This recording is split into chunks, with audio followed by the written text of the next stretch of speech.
Hello everyone, कैसे हैं आप सब।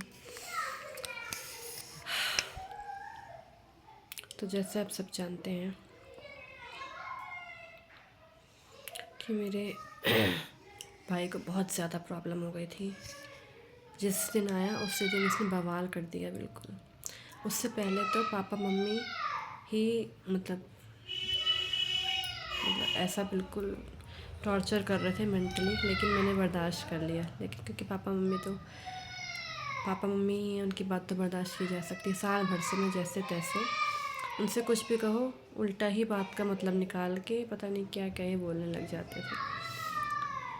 लेकिन मैंने सोचा कि चलो चुपचाप थोड़ा सा कुछ सुन भी लेती थी।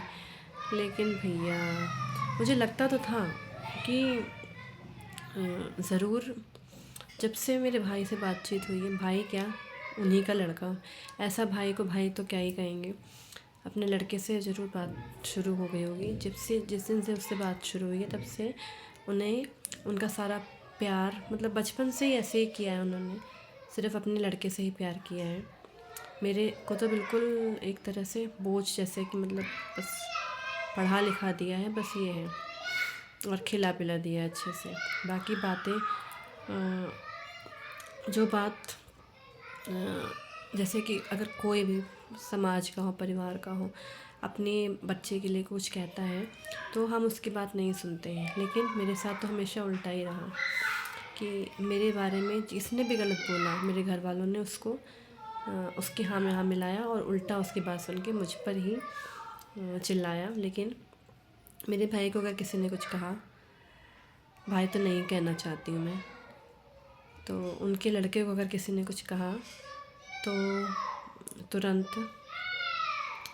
मतलब ना वो उसको कुछ कहा, अपने लड़के को कुछ बोले, ना उससे बाहर वालों से, बस यही कहा कि मतलब तब उनका लड़का कोई गलत नहीं हो, चाहे बाहर वाले लाख गलत उसको बोले, लेकिन अगर मेरे बारे में किसी ने गलत बोल दिया तो बिल्कुल सही है किसी ने भी, क्योंकि मैं शायद वो सही होंगे, मैं गलत ही होंगी हर बात में, क्योंकि लड़कियां तो गलत ही होती हैं। और आज भी मतलब कई दिनों से ना वो यही बात कहे जा रहे थे कि इसने कब्जा कर लिया, कब्जा कर लिया है। जब से वो उनकी लाइफ में फिर से आ गया था, साल भर तक उसने कोई बातचीत नहीं करी, तब सब कुछ ठीक था। जब उसने बातचीत करना शुरू कर दिया मेरे पापा मम्मी से, तो बिल्कुल ही बदल गए। बिल्कुल उनका रवैया, उनका सारा प्यार सिर्फ़ अपने लड़के के लिए ही है और उसी की बात मानते हैं। मेरी हर बात गलत है। और तो जब उसने कल कहा, कल नहीं परसों जब उसने कहा, सुबह सुबह हंगामा कर दिया। मेरे घर में मतलब मायके में कोई भी सामान रखने के लिए, मेरा कोई सामान रखने के लिए जगह नहीं है। ना ही किसी ने मुझसे कहा कि यहाँ रख लो। बस जब भी कोई बात हो, कुछ मैं कहूँ तो उल्टा मुझ पर सब सवार हो जाए, पापा और मम्मी, और बस यही कहने लगे कब्जा कर लिया है, कब्जा कर लिया है, निकाल जाए, मैं कंप्लेन कर दूँगा। ऐसा कहा एक दिन। उसके बाद जब उसने कहा ना परसों, तब मैं समझ गई कि इसी ने इनके कान भरे होंगे, पक्का इसी ने कुछ कहा होगा। उसको लगता है कि इसकी अपनी लड़की पर ही सारा ना खर्चा ना कर दें और कहीं ऐसा ना हो कि मेरे को कुछ मिले ही ना। तो उसने जो है घर से मुझे निकालने के चक्कर में इतना बड़ा कांड रचा। अगर मुझसे पहले कह देते कि भैया तुम अपना इंतज़ाम कर लो, साफ साफ अच्छे से कह देते यही बात। लेकिन उसने जो ये साजिश रची है, पहले भी उसने ऐसे ही किया है हमेशा। पता नहीं किस बात की उसको जलन है मुझसे, उनके लड़के को पता नहीं क्या ही सोचता है। खैर जो भी है ठीक ही है, अच्छा ही है। मुझे कोई किसी से कोई शिकायत नहीं, बस जो मुझे लगा वो मैंने बता दिया। बाकी मुझे ऐसा नहीं है कि मैं किसी की बुराई कर रही हूँ, मैं जो सच्चाई है वो बता रही हूँ कि ऐसा ऐसा हुआ है। और अब मैंने ये रूम ले लिया है, देख सकते हैं, और ये सो रहा है बेटा। और जॉब का भी मैंने ढूंढना स्टार्ट कर दिया है, कहीं ना कहीं कुछ होगा ही अच्छा, क्योंकि मैंने कुछ भी,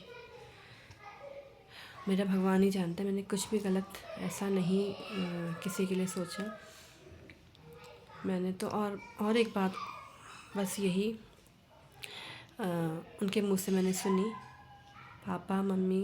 और क्योंकि वो भड़का रहा होगा ना उनका लड़का पीछे से कि ये जब से मैं इसके बच्चे आए तब से वो जल गई, मैं क्यों जलूँगी भाई, मेरे भी तो भतीजा भतीजी तो खुशी है कि मेरे भतीजा भतीजी हैं। इस तरह से कर दिया था ना मैंने थक हार के। मैं जब उसने कहा पापा मम्मी की बात तो बर्दाश्त कर लो, मैं साल भर से बर्दाश्त कर रही थी, लेकिन जब उसने कहा तब मुझे समझ में आ गया कि ये लोग इसी की बात मानते, सिर्फ इसी लड़के से ही प्यार है। पता नहीं मुझे क्यों भगवान ने इनके घर पैदा किया। आंसू रोना आता है लेकिन रोऊंगी नहीं मैं, एक बार भी नहीं रोई, लेकिन बोलते बोलते ऐसा होता है कभी कभी कि आ जाते हैं आंसू। बस मेरी कहानी से अगर आप कोई भी सुने तो बस यही शिक्षा लें, यही प्रेरणा हर लड़की को लेनी चाहिए कि अपनी लाइफ में खुद किसी पर, मतलब मैंने ना पहले ही ऐसा सोचना चाहिए था मेरा कोई नहीं है, मुझे जो भी करना है अकेले करना, मैं पहले ही सोच लेती ना तो मैं ये बैठ के यहाँ पर आपके सामने इस तरह से वीडियो नहीं बना रही होती और ये नहीं बता रही होती कि मैंने रूम अपना शिफ्ट कर लिया है। ठीक है, और भगवान न करे ऐसा किसी के साथ भी हो। और बस मुझे ये पता है कि मैं सही हूँ, तभी मुझे इस तरह से मतलब सहारा मिल गया है, वरना पता नहीं क्या होता है। ऐसा ऐसा दिमाग ख़राब हो गया था, मन कर रहा था कि सुसाइड कर लो, क्या कर लो, बच्चा भी है साथ में, लोग पता नहीं क्यों ऐसे कर रहे हैं। क्या उसको लग रहा है कि मैं जो है क्या उसका ले जाऊंगी, क्या खा लूँगी, सब कुछ यहीं रह जाना है। कुछ अच्छी बातें, कुछ अच्छी यादें साथ में ही जाती हैं, अच्छे कर्म जाते हैं, लेकिन लोगों को बस ये लगता है कि बस उसको बस यही लग रहा है कि ये यहाँ पे रह रही है, सारा खर्चा यही कर रहे हैं, जबकि सारा खर्चा अपने बच्चे का अपना सब कुछ मैं करती हूँ, वो कोई खर्चा नहीं देते हैं, बस खिलाते पिलाते हैं। उसमें भी मैंने कई चीज़ें मैं भी मंगाती थी घर पे,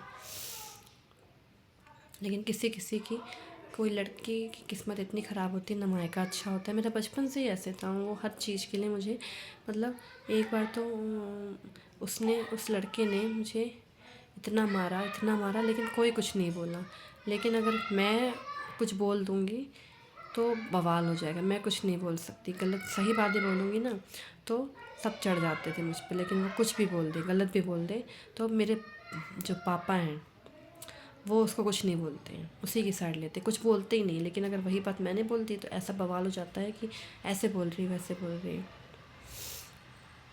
मेरे साथ हमेशा ऐसे ही हुआ है और आज भी। वो छोटा है मेरे से और वो मतलब इस तरह से भड़का रहा है कि उसकी बात नहीं बर्दाश्त कर सकी मैं। माँ बाप की बात तो सुन रही थी, जैसे जैसे रह रही थी कुछ भी करके, लेकिन न तो वो मुझे खिला रहा है, न पिला रहा है, न कुछ कर रहा है। ठीक है,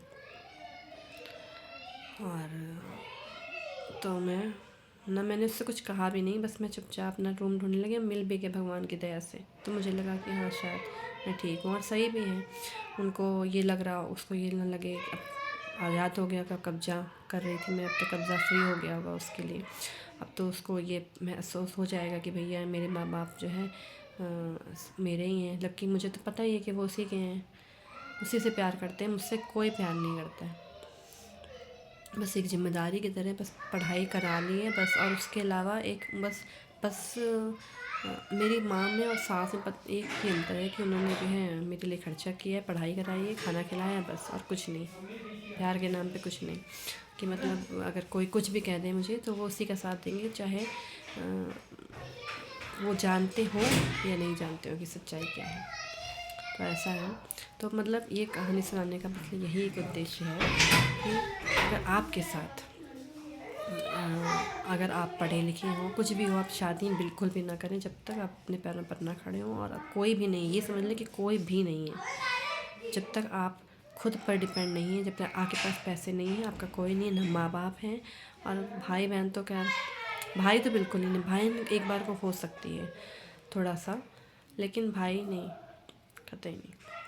और माँ बाप भी नहीं है, कोई नहीं है। मैं तो देख लिया आज, मैंने ये बात पहले ही समझ जानी चाहिए थी, लेकिन थोड़ा बहुत देर से आई अकल, बहुत देर से बुद्धि आई, इतना मतलब इतना ज़्यादा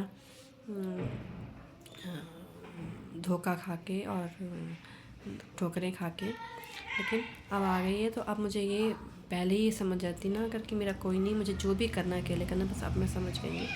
तो इसलिए अब मैंने ये रूम ले लिया और मैंने अपना जॉब भी ट्राई करना स्टार्ट कर दिया। मुझे मिल भी गई, कोचिंग भी मिल गई है भगवान की दया से, तुरंत ही मिल गया मतलब। तो मुझे ऐसा लग रहा है कि शायद भगवान ने ही सब कुछ किया है और ठीक ठाक ही हो गया है, एडवांस भी दे दिया, सब कुछ हो गया। तो अब थोड़ा बहुत सामान अब बचा है, वो लेने जाना है और बाकी अपना खाने पीने का इंतज़ाम करना है सब। तो मुझे ऐसा लगता है कि अगर आप सही हैं और आप किसी का बुरा नहीं चाह रहे हैं, दूसरा कोई कह रहा है तो उसको कहने दें। बस इतना ही सोचें कि आपका कोई भी नहीं है, माँ बाप भी नहीं है, बस आपको अपने दम पर करना है। बस इन्हीं शब्दों के साथ अगर आपको मेरा ये वीडियो, मेरे विचार अच्छे लगे तो please like, comment, share, subscribe, follow ज़रूर कीजिएगा।